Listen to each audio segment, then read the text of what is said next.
Y ya estamos con el doctor Sergio Cerwonko. Él es médico especialista en psicología médica y psiquiátrica, director de posgrado en psicogeriatría de la Asociación de Neuropsiquiatría Argentina y también es presidente de la Asociación Argentina para el Estudio del Dolor.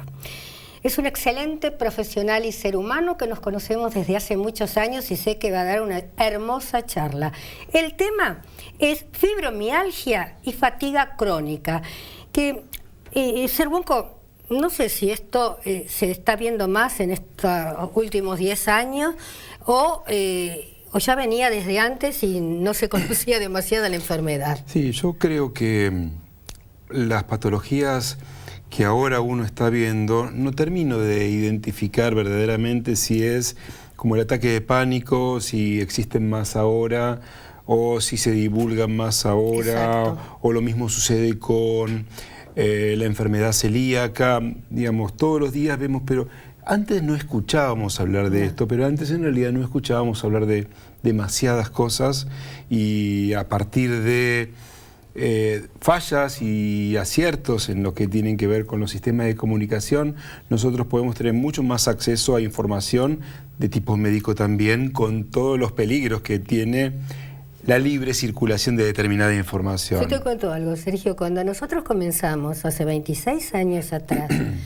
nadie creía en la medicina preventiva y te cuento que ni los propios médicos, porque decían que no querían difundir, ¿no es cierto? Porque era falta de ética. Y yo le decía, falta de ética es tener una verdad, una noticia, algo para ayudar a la gente y guardárselo.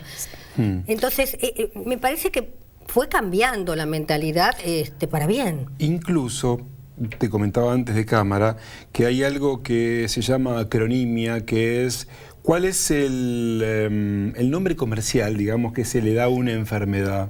Ajá. Si yo digo que padezco de una patología que me hace perder la cordura y entonces esta definición hace que yo quede muy mal parado frente a mis pares, frente al prójimo, frente a la comunidad profesional, entonces esa especificación probablemente no sea utilizada porque me va a hacer sentir vergüenza. Claro. Como lo que decía antes, ataque de pánico hasta es cool, es moderno y casi todo el mundo lo tiene. Ahora, no hay vergüenza en decirlo. Tengo una neurastenia queda claro. Realmente muy mal.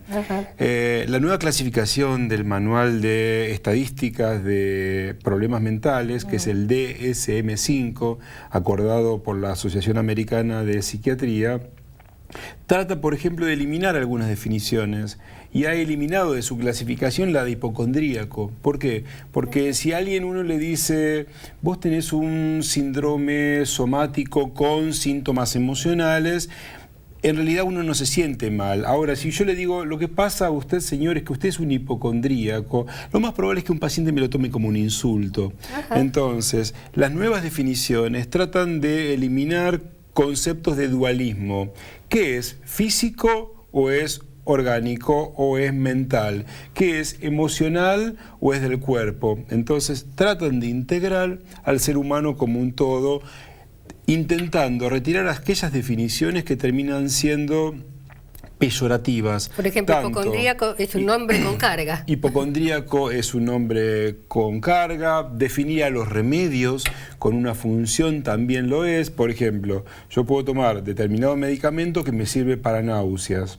Este remedio que me sirve para náuseas, curiosamente, sirve para episodios de psicosis. Y curiosamente también sirve para lo que son los desórdenes bipolares. Entonces, si ese remedio que me sirve para hipo, para náuseas y para las otras patologías, yo digo que es un antipsicótico y yo tengo náuseas, yo voy a decir, yo no soy ningún psicótico, yo no voy a tomar ese tipo de remedios. Entonces, hay un cambio en lo que tiene que ver con definir la herramienta. No significa definir la patología para la cual se la usa. Entonces, los profesionales y las distintas especialidades pueden elegir distintas herramientas sin esa carga de prejuicio y cosa peyorativa. Totalmente. Y, por ejemplo, se escucha mucho, ¿no es cierto? Digamos, 5 años a esta parte, me duele todo. y el paciente deambula de consultorio en consultorio y algunas veces, bueno, ahora ya es más cotidiano, pero algunas veces no tenía un diagnóstico certero. Es cierto, yo creo que es cierto que la vida moderna y el estrés y el no parar y el que las ventajas y desventajas de poder trabajar desde la casa, lo supuestamente maravilloso de poder trabajar desde la casa es que se han borrado los límites de los horarios de trabajo.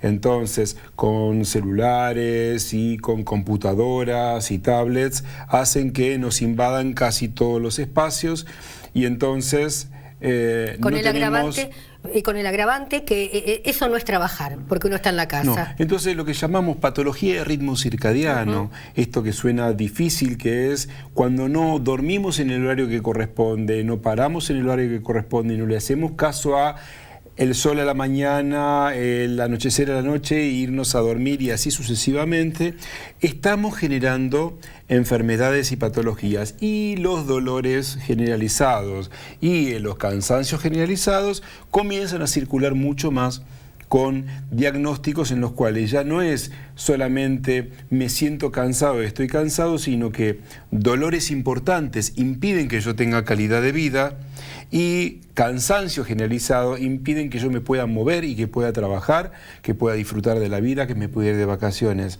Es así que hay algo que globalmente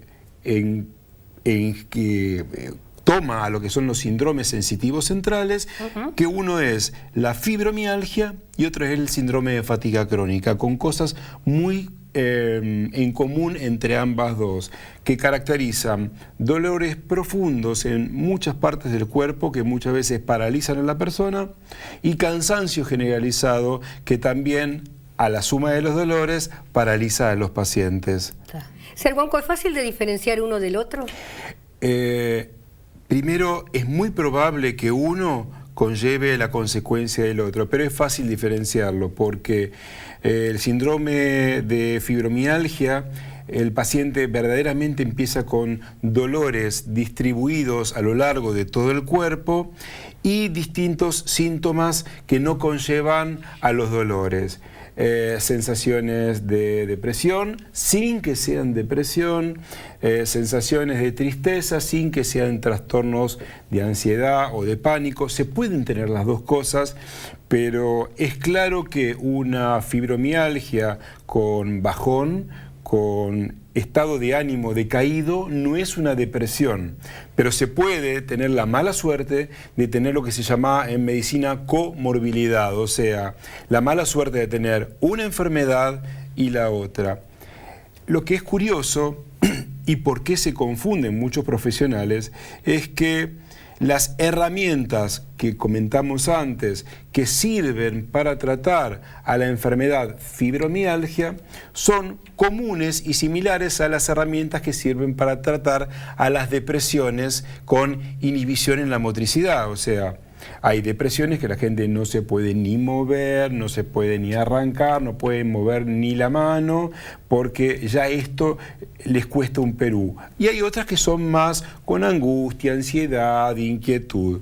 De las que uno no puede casi moverse, usamos la misma estrategia medicamentosa que vamos a usar para la fibromialgia. Entonces de ahí la confusión. Si usamos la misma herramienta significa que son lo mismo. Pues no, nada que ver con eso. Realmente podemos usar herramientas en común porque queremos elevar sistemas neuroquímicos en común, pero no son la misma enfermedad, aunque pueden coexistir. Y por ejemplo, ¿cómo se encara el tratamiento? ¿Es farmacológico y también psicológico? Según quién te lo responde. Cuando a veces me preguntan quién trata una fibromialgia, Exacto. Lo primero que yo digo es trata quien conoce sobre el tema. Entonces, porque generalmente van al traumatólogo, al reumatólogo. Los reumatólogos pueden arrogarse esto diciendo que es una enfermedad de características reumáticas, Exacto. pero cuando hacemos estudios en sangre no encontramos los factores reumáticos que sean como indicadores de esta enfermedad. El traumatólogo tratará de encontrar una fisura en alguna vértebra y no va a encontrar absolutamente nada. Los bioquímicos querrán encontrar también algún indicador en común, pero si bien hay cosas en común a todas estas patologías, como pueden ser fallas en la glándula tiroides, fallas en el azúcar, fallas en el cortisol y la inmunidad cambiada, no hay ningún fotoprint, ninguna patente que yo diga, con esto vos tenés esto. La clínica en este sentido es absolutamente soberana y los test y preguntas que se hacen para hacer el diagnóstico también lo son. Entonces, las tips que nos quedó debiendo aquella famosa charla que habíamos dado con la cual llamó tanta gente son, primer pata, es necesario la parte de farmacología. La parte de farmacología, específicamente la parte de psicofarmacología, de lo que igual llamamos a medicamentos de uso dual. Uso dual es porque suben la adrenalina y suben la serotonina y también mejoran la conexión de los receptores al opio, los receptores opioides endógenos que tenemos en nuestro cuerpo. Número 1. Número 2, ¿hay antiinflamatorios que funcionen? Ciertamente no, porque no es una enfermedad de inflamación de articulaciones. Ayudan, pero no son excluyentes. Número 3, medicaciones que bloquean la transmisión eléctrica del dolor. A saber, remedios que son antiepilépticos que, como bloquean impulsos nerviosos, también bloquean la transmisión de la electricidad. Esto es lo que tiene que ver con la parte farmacológica. Con la parte de rehabilitación física es necesario que trabaje kinesiólogos, fisiatras y profesores de educación física que entiendan y sepan el concepto de que quien le duele se fatiga más y que no implica que cuanto más haga después se va a sentir mejor, porque cuando muchas veces más hace quema recursos y después no los puede recuperar hasta bastante tiempo. Perfecto. La indicación es, por ejemplo, que mucha gente dice, anda a hacer aquagym. Sí.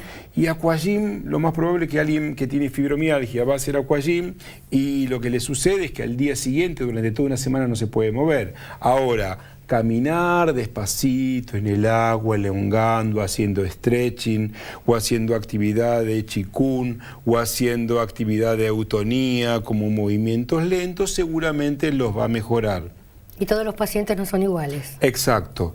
Tercer pata, lo que tiene que ver con el apoyo psicológico / social / laboral o de inserción. Ustedes tienen que comprender que las personas que sufren de un trauma todos los días, ese trauma está localizado a esa parte de sus vidas. Si nosotros en la parte de psicología le invitamos a que el paciente asocie ese trauma con otros factores de su vida, lo que muchas veces sucede es que si usamos ese tipo de psicología, vamos a extender el trauma hacia toda el área de la vida. Hoy me duele. Si yo hago y le pregunto a un paciente, ¿esto que hoy te duele, te hace recordar algo que te dolió en tu infancia? Automáticamente quemamos ese presente al recuerdo del pasado y el dolor queda atravesando toda la historia. Entonces lo que tenemos que muchas veces hacer es focalizar y no generalizar, haciendo que el paciente haga asociación libre con su historia. Recuperar el trabajo lo más rápido posible, evitando lo que tiene que ver con licencias prolongadas, reinserciones en lo social y fundamentalmente trabajar en lo que tiene que ver con la realización y la autoestima. Porque alguien que le duele, que no puede elaborar cosas porque la cabeza está absorta en esto, a recordar un concepto que tiene la fibromialgia, el fibrofog, la nube de la fibromialgia, que hace que una persona joven que tiene fibromialgia da la sensación que tendría enfermedad de Alzheimer. No puede pensar, no puede elaborar, no puede procesar y queda bloqueado. Entonces, mínimo 3 patas. Médica, con la medicación, rehabilitación física y psicosocial, que hace que la persona pueda volver lo más rápido a, no como un ente productivo, como un ente netamente social, que es lo que somos los seres humanos. Perfecto, Serguonco, la verdad que más claro imposible. Yo te agradezco muchísimo la charla y desde ya te voy a invitar para una próxima, ¿te parece? Siempre. Genial. Con mucho gusto. Bien, vamos a hacer un corte.